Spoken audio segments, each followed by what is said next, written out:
In this video, we'll be covering how to dispatch a job. If you don't have a job set up yet in Work, there's a video linked in the description below on how to add jobs.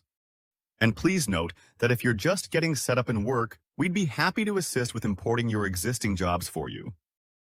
From within the Jobs tab, just select the job you'd like to dispatch. Then click on the Share Job link in the top right. Here you can either copy a job link to your clipboard and email it, or, if your team member has their mobile number entered in their Work account, you can choose to text them a link. Clicking your job link sent either via email or text will allow your team member direct access to your job's details. There are, of course, other ways of navigating to a job in order to dispatch it. Perhaps your receptionist receives a call at the office about an upcoming job that the customer would like to push up in priority. Within the Calendar tab, they can select the job's event, click the Go to Job button, and dispatch the job.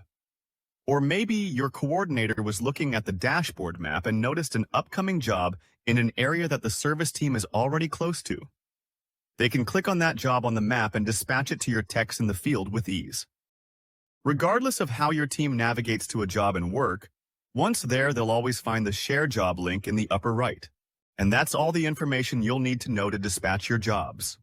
If you need assistance, our awesome support team is always glad to help. We can be reached at 800-558-3054 or by emailing VCGSupport@vcgcorporate.com.